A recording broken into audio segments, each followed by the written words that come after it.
Hi guys, welcome back to Dave C. Straight from the Pit.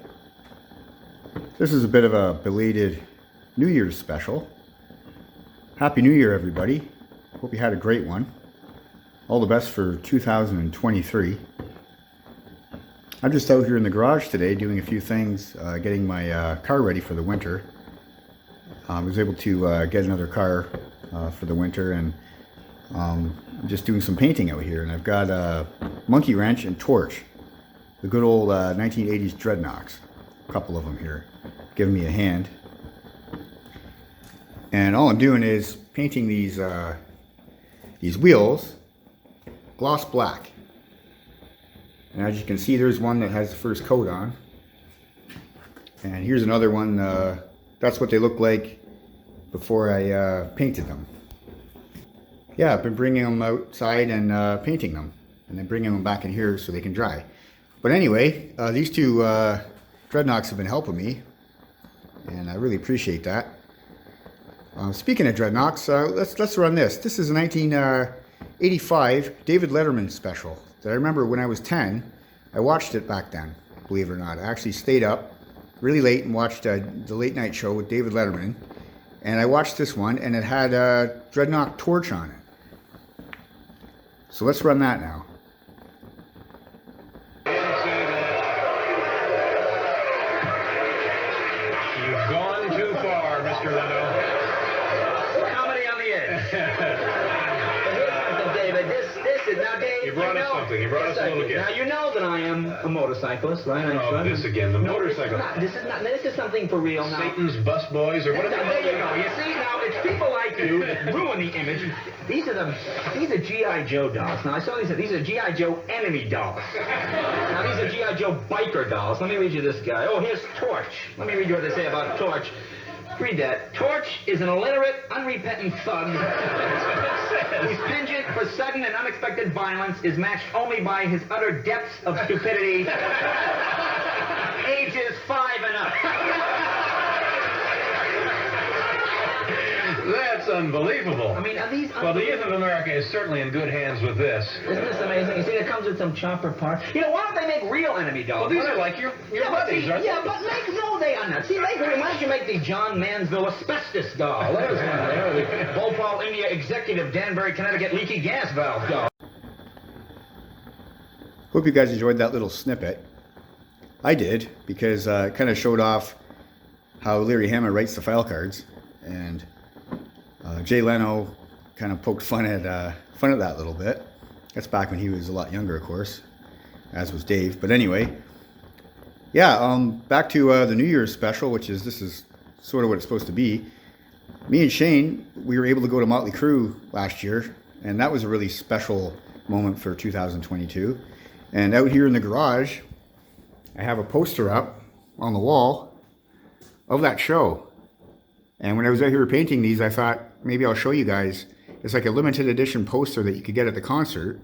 And for each show that tour, they had a poster. And this was the Toronto, Ontario one. The show was August 8th, 2022, of course, at the Rogers Centre.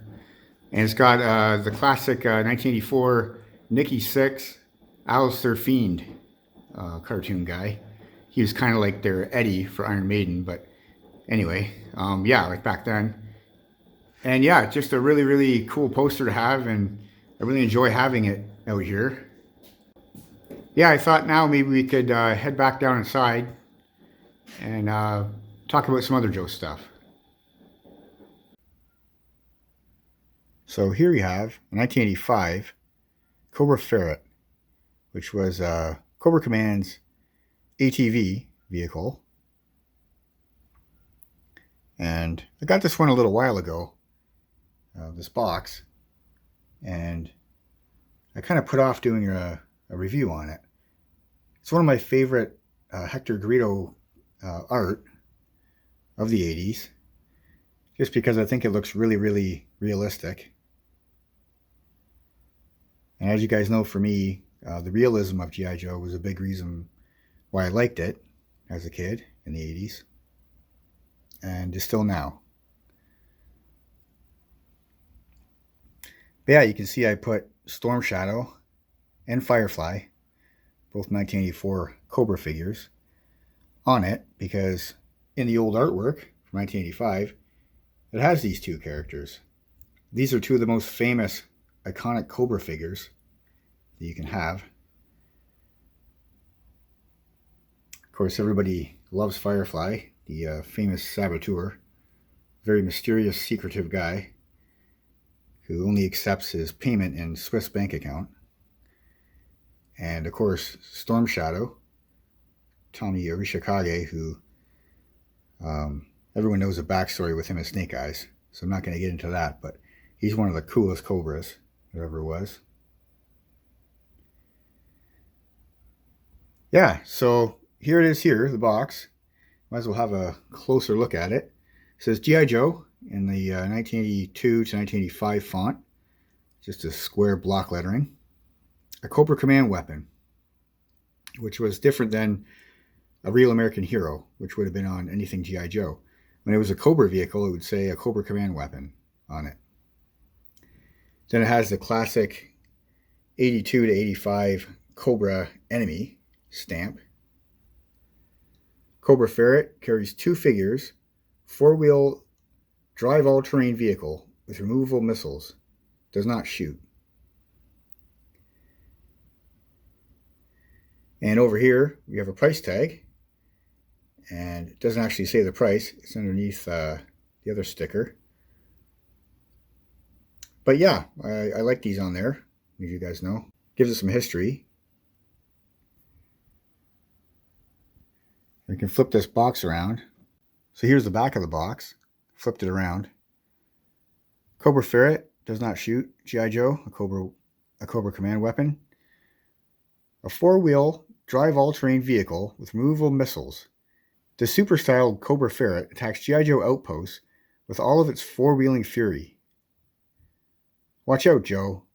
This fearful ATV is based on Cobra Command's top-secret designs, including some of the most sophisticated technology in Cobra's weapons arsenal.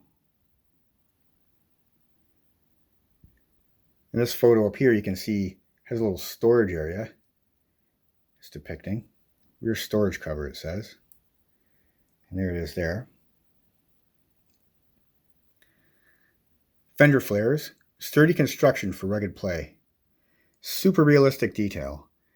And they're not lying about that, because one of the things I remember as a kid is that these things were all like model kits. Like the old World War II or muscle car or you name it, model kits that we would get. I remember my brother, he had motorcycle ones, like Kawasaki, Yamaha, Honda. They were all bikes, and he did the models of those. And they were just terrific, and the detail was out of this world. Well, for me, it was putting the G.I. Joe stuff together, and my dad would help me do that. And it was really fun, and it was a lot like a model. So yeah, I agree with super realistic detail there. As you can see there's the engine with all kinds of detail. Carries two Cobra figures.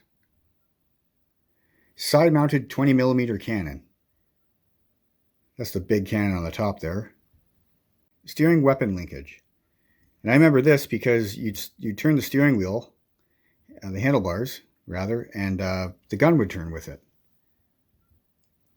Actual size shown. And you can see here that a kid cut out the flag points, probably to get like a mail away Cobra Commander or mail away Major Blood, or if he's a Joe fan, maybe the windsurfer thing, that Stalker was always shown on. Something like that. But anyway, yeah, that's the back of the box. Now we can look at the vehicle. And you can see here on the wheels, one of my favorite things as a kid, I remember seeing these raised letters. It says Cobra ATV. And I always wanted to kind of maybe paint those white, so they look like an old sports car, like an old muscle car would have those wheels.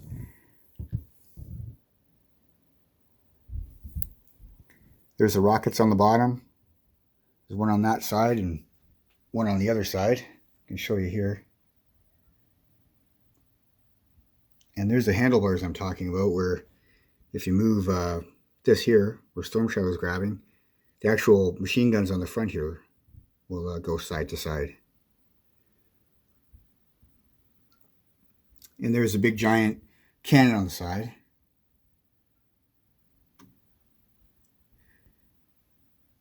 A lot of Joe collectors like to army build these because they were a really common vehicle for Cobra on the Sumo animated series and as well as in the Marvel run. This next part of the video, I'm just going to read off a nice little paragraph here that somebody has written to me on Instagram. And this somebody is a good friend of mine. His name is Codename Steve. And I've known him for quite some time on Instagram.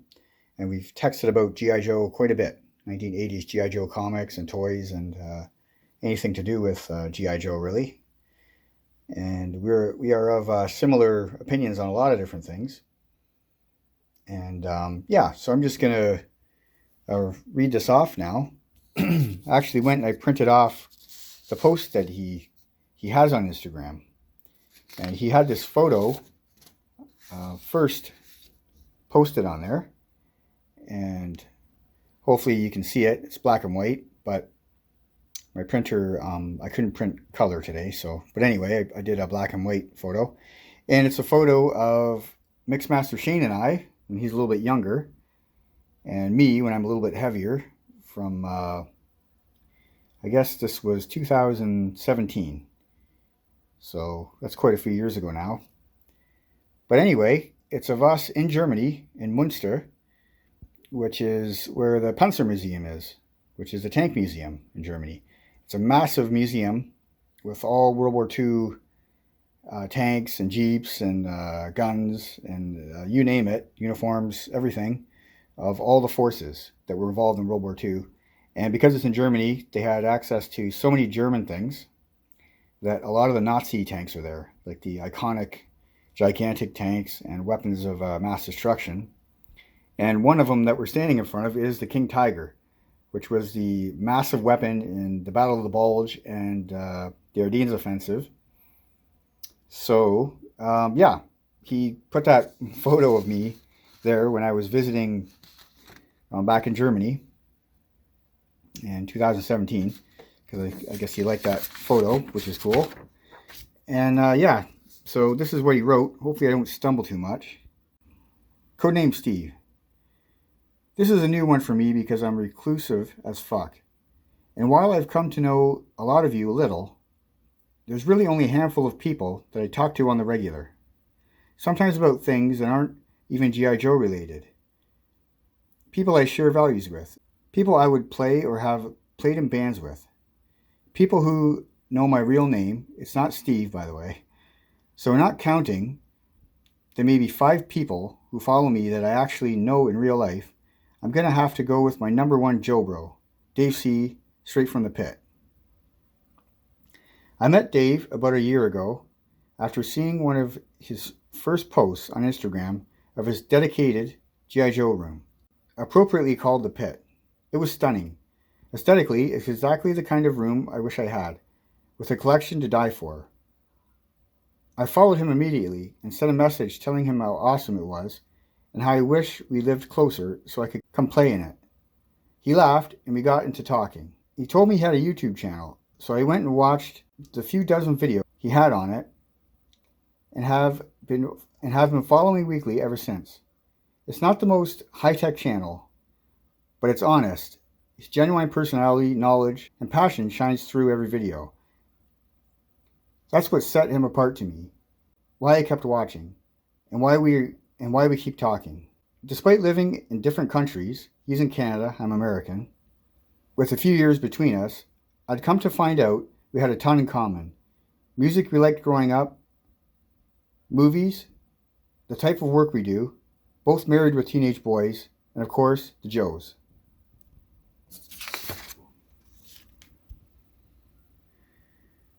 A while back, I got my 83 headquarters. It was only missing a few small pieces. A spotlight and a camera, I think. He had extras and sent them to me the next day, free of charge, in a box decorated in firefly wrapping paper. I still have it. Anyway, thanks my man Dave. The first picture here is of him and his son in front of a badass tank. The second is a small handful of my favorites of his page. give him a follow and check out his YouTube channel. Dave C, straight from the pit. And I really, really appreciate it. And lately I've been involved in different things and a lot of opinionated things because I've had to, just because I'm concerned with the government in power. But yeah, anyway, so reading something like that makes me feel really good because lately some other people have said some things about me that aren't so good, and that's okay too because I have big shoulders and I can take it. To have somebody reach out to me like that and write that to me, that really means a lot to me. So thanks a lot, Steve. Well, we've come to another end to a Dave C Straight from the Pit episode. Hope you guys have a great start to the new year. See you next video. Bye.